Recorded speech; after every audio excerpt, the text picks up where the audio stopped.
A vida, o olhar, a pureza ou a profundidade de um simples gesto de carinho, os movimentos das águas turvas do rio, até parecem uma pintura sendo criada a partir da linguagem verbal.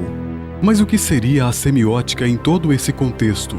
Tudo, aliás, tudo que se demonstra na capa da obra de Clarice Lispector é formado por uma semiótica que, desmembrada como um átomo, formata os signos, desde o campo imagético da figura feminina à assinatura da autora representando um símbolo verbal de sua própria personalidade e das letras do título do livro como um signo.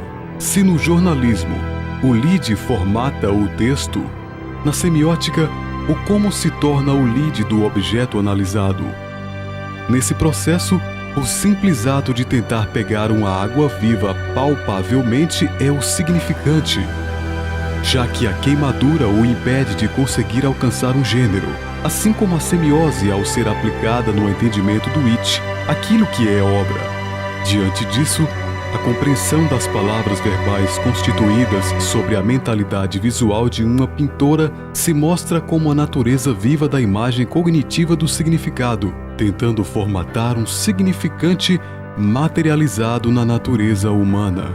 O que acontece no mundo tem a característica do ser, inicialmente uma ideia, um sentimento, uma primeira sensação como uma náusea ao acordar, uma ideia de amor. Essa seria a primeiridade, quando se levanta, mas ainda se sente mais morto do que nunca. Quando se olha para uma rosa e se vê amor e afeto. Quando se busca unir o sentimento a algo palpável, com contornos mais definidos, chega-se num nível de secundidade.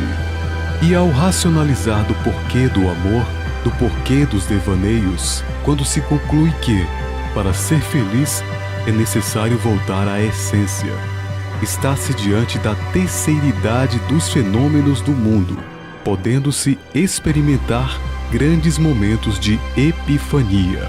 Individualmente, o signo pode ser uma qualidade, um sentimento, como o azul, o rosa, que são qualisignos.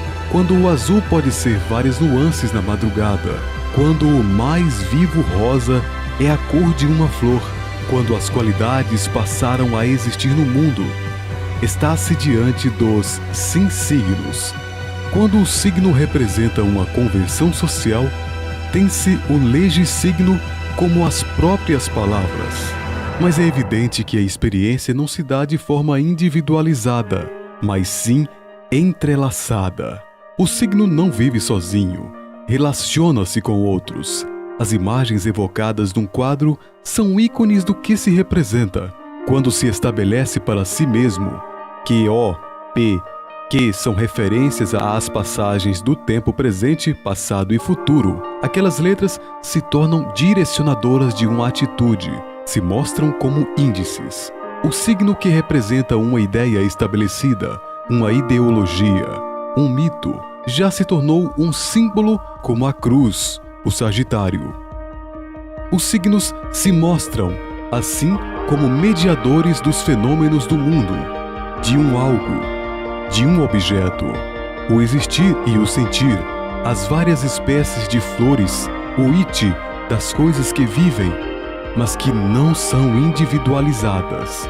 Tudo isso se mostra como uma matéria bruta, como um objeto dinâmico a ser representado por meio de signos.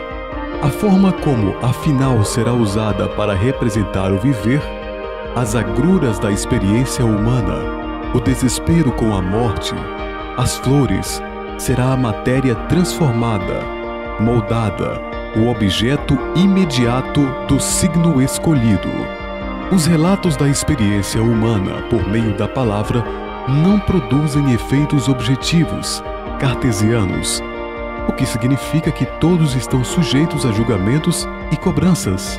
O interpretante é imediato, ou seja, os efeitos que o signo provoca podem tomar contornos diversos. Quais seriam, por exemplo, as reações possíveis quando alguém diz que recebeu a carta derradeira de um suicida. De qualquer modo, toda representação tem um efeito no mundo, e esse interpretante dinâmico pode se dar em termos de sentimentos, ações ou racionalizações. Lembranças de infância traduzirem-se em sentimentos puros. A necessidade de entender pode se transformar na disposição de escrever, adotar o riso como forma de confrontar a morte.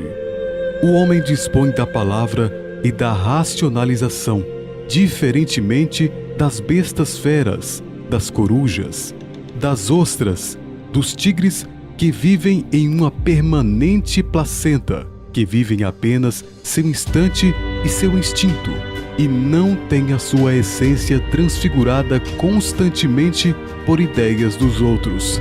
A semiótica indica o caminho para entender como se chegou àquele ponto, porque a experiência é sentida de tal ou qual modo. As pessoas são signos que nunca serão analisadas em sua totalidade, na plenitude de sua essência. Pela palavra ou qualquer outro signo, sempre se vai estar atrás do pensamento.